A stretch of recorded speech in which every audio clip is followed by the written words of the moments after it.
Alright, how's it going, guys? Well, I just wanted to make a short video on continuing my first year doing an urban hunt here in Des Moines, Iowa. So I actually met with the director this morning, and he gave me my packet of everything. So I kind of figured I'd at least open up the packet and let you guys see what I see and kind of follow along. Like I said, I'm not worried about showing you all the information because it was a drawing for me to get this, so you can't have access to it unless you want to do illegal stuff, which teach their own. Anyway, but mainly the first thing that come in is the tree stand tags. You get a paper tag that it gets, you get a new one every year, and then you get these metal tags, which I guess you reuse. So I got 4 of them here. I've already come out earlier. You have to check the channel for the earlier video. I got permission to come out and hang the tree stands early because we only had, 10 days, or no, sorry, it'd be 14 days until the season started. And here in Iowa, usually you get about 30 days before you can put them up. So anyway, they said go ahead and put them up, and then when we get the tags, go back out. So that's what I'm doing. I couldn't wait. I'm too excited, so I went and put 2 stands up, and then I still have, like I said, 2 tags more, which we can probably find some other places to put them, and they'll come in use. Good news to start off, but I met the other hunter at the meeting. It was about a 10-15 minute meeting, orientation as they called it. Met the other hunter that has this parcel that we're splitting, and he's never hunted before, never bow hunted before, so I took an interest in saying that this is probably my 3rd year hunting, and I've had pretty good success. So I understand from a beginner's standpoint what it looks like. It's not like I'm a 20-year veteran that has all the answers that's saying I'm not going to take time for somebody new. I get it. So I thought that was interesting, and the first thing he asked is, what kind of recommendation do you have for boots? And I was like, all right, cool. That's where we're standing. I texted him today. We exchanged numbers and said, we can, wants to use my tree stands, that's fine. Actually, the first thing I said was, here's the area that I've already marked out, so here's some places that you can go look, but like he didn't really know the difference.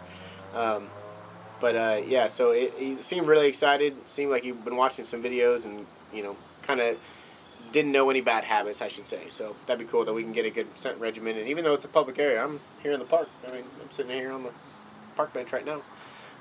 It'll still be nice to kind of watch his progression, and hopefully we can work together. But I texted him today to see if he wanted to come out, and he says he has a 9-month-old, his wife's 9 months pregnant, and he also has a 17-month-old at home. So I don't even know if he's going to come out very often, which is good and bad. I'm glad for me because then I get obviously less pressure and kind of my pick of the litter, but also kind of sucks because, man, if he didn't know he wasn't going to come out, then it's kind of a lucky drawing to get one of these things. So I don't know, like I said, I guess to each their own. But anyway, I'll kind of undo the packet and then later on kind of show you what's going on. First thing that they have here is a map. A map of my actual designated area. I can get a little better picture of it, but everything that's within that blue line is the dark blue is my area. And right now I have my tree stand sitting over here somewhere, but there's a lot of acorns dropping up here, and I've seen some things going on, but this just says I have to keep this with me at all times. Kind of gives the rules and regulations of the park, and you have to be 100 feet away from buildings. And you can't shoot within that 100 feet with you're in there, 75 feet from paths, things like that. Just safety stuff and things to remember while you're going in there. But, yeah, so it just has all my information and places that I can, hunt, and says that I need to carry these things with me and that I'm legal when I'm in there. The other thing that I thought was pretty cool is that they have a survey. They want you to keep track while you're here of all the deer you see, all the deer you kill, all the deer, everything. Just want you to keep track of stuff. And so, not even that, of fox, coyotes, red fox, all the stuff. Just kind of good observation. That's what it is they're looking for an observation from every time you sit there so they can learn more about the park, learn more about the hunt, and kind of get the deer management program in better, which I fully support. So I thought that was pretty cool that even if I don't get anything, I still feel like I'm, contributing and hunting and can hopefully help the program that I'm excited to take part of, to be honest with you. This is just like the codes for the hunt locations, in which I only have one of them, so I'd only be using the one code, but it really breaks down what you need to do if you get a kill. It's kind of a different process. You turn it in. Normally people do it on their phone, or around here anyway, and you still do that, but then there's also additional check-in process that you need to call the director, write everything down on this piece of paper, the secondary paper, that it's all done, and pretty much let them know along with the state on what's happening. And it is a different tag, which I learned, which I had heard of, but kind of solidified in my brain. So I have to go to either Shields or one of the local archery shops here sells them, but it's a separate tag. It's I think it's a zone 42 or 48. Don't quote me on that. But it's a separate tag altogether. So I thought that was kind of cool that if I do get the required 3 does, I can turn in for a lottery. Each of those is a lottery ticket to get a buck tag next year. It used to be 5. They dropped it down to 3. And then if you get a buck tag, that would be an additional tag to your state tag. So normally you're allowed 2. I usually get 1 for late muzzle loader and 1 for my bow. This is for an antlered statewide tag. And so if I can get one through the urban program next year, that'll be a 3rd tag. So $3 1 year. That's cool. That's cool. And along with, apparently, they said last year that I think 3 people didn't get the buck tag that tried. And the year before that, everybody got one. So it seems like there's no lack of deer to kill to get the bucks, and then there's also good buck numbers that they can allow everybody to do it. So, like I said, I thought that was pretty cool, and I'm glad to partake in that. Everything else that they gave me is just the required information they need, the phone numbers to get a hold of the DNR officers. The director I met with said that if I need help dragging, that it'd be a shame if you called him out of the office to come help drag. He said he loves that kind of stuff, so feel free to call him. And so that'd be kind of cool too if I get myself in a scenario, which it's not a very big place, but still might just call him to get him out of the office, like he said, and kind of enjoy the fun. Anyway, so yeah, that's kind of things that they gave me to start off with.